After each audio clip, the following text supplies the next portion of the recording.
ధర్మకర్తగా కూర్చుంటారు. శ్రీరామస్వామి దేవస్థానం ధర్మకర్త కూర్చుంటారు. అట్లా కానీ ఇక్కడ ఒక వినూత్నమైనటువంటి ప్రక్రియకి మార్చగలిగారు. ఇది చాలా గొప్ప విషయంగా భావిస్తారు. దీన్ని మనం దుర్వినియోగం చేసుకోకూడదు.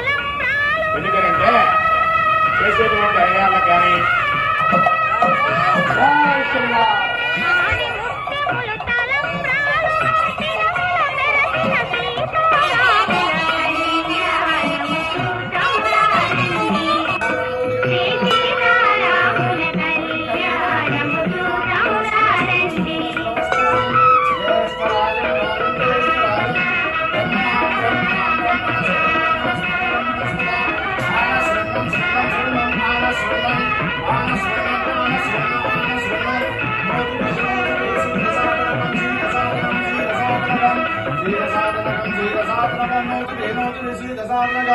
ब्रह्मैरायभव विष्णु श्रीमान भव धान्यंदनं वसन् शतसंवत्सरं दीर्घमायुः आयुर्दाने अभिषोषाम सुतप्रतीतो लोकमस्तु धान्यंदनं वसन् शतमानं भवति शतमैश्वर्यं भवति शतसंवत्सरं दीर्घमायुः आयुर्दाने अभिषोषाम सुतप्रतीतो लोकमस्तु धान्यंदनं वसन् शतसंवत्सरं दीर्घमायुः सुखी भव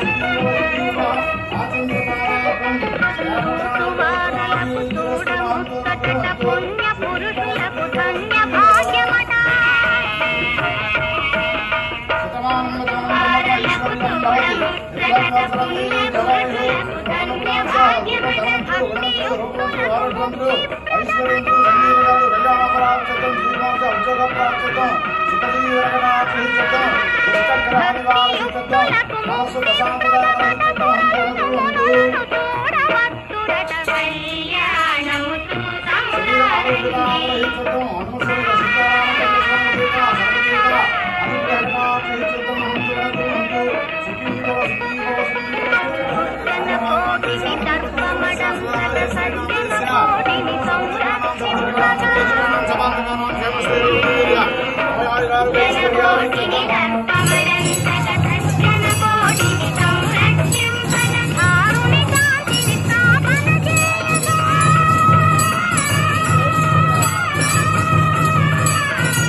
కథలు చెప్పుతుంటే విని ఒళ్ళు మరచిపోతుంటా. రామయ్య తండ్రి ఓ రామయ్య తండ్రి ఆ నోములన్నీ పండినాయ రామయ్య తండ్రి మా స్వామి వంటి నువ్వేనే రామయ్య తండ్రి.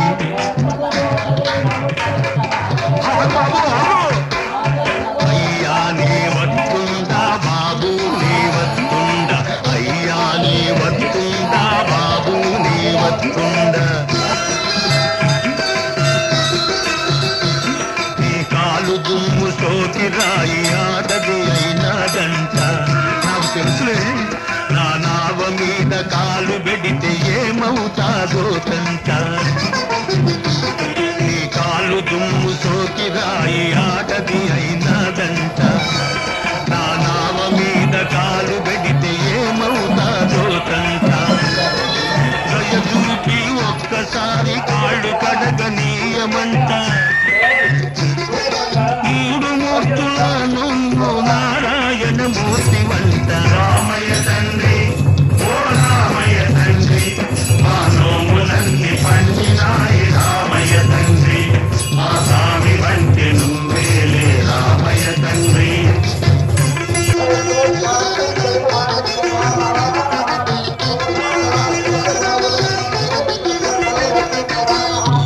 వేంచేస్తున్నటువంటి శ్రీ సీతారామచంద్రస్వామి దేవస్థానములకు వ్యవస్థాపక ధర్మకర్త అయినటువంటి మా తల్లిదండ్రులు వేముల అంకాళ్ళు గారు, ఆదిలక్ష్మమ్మ గారు, సీతారాముల వారి కళ్యాణం ప్రతి సంవత్సరం 6 బయట 108 మంది దంపతులకు పట్టు వస్త్రాలు సమర్పించి కళ్యాణంగా ఉచితంతో పాటు భోజన సదుపాయాన్ని ఏర్పాటు చేయడం. ఈ సంవత్సరం కూడా అదేవిధంగా చేయడం జరిగింది. ప్రజలు విరివిగా పాల్గొని స్వామివారిని దర్శించి తీర్థప్రసాదాలు స్వీకరించి అన్నప్రసాదం తీసుకున్నారు. పట్టణ ప్రజలందరికీ ధన్యవాదాలు. ఈరోజు సీతారాముల కళ్యాణం ఉదయం 10:30 గంటలకు నరసరావుపేట ఎంపీ అయినటువంటి లావ శ్రీకృష్ణదేవరాయలు గారు, ఎమ్మెల్యే గారు అరవింద్ బాబు గారు, అదే పల్నాడు జిల్లా ఎస్పీ గారు కంచి శ్రీనివాసరావు గారు స్వామివారిని దర్శించి తీర్థప్రసాదం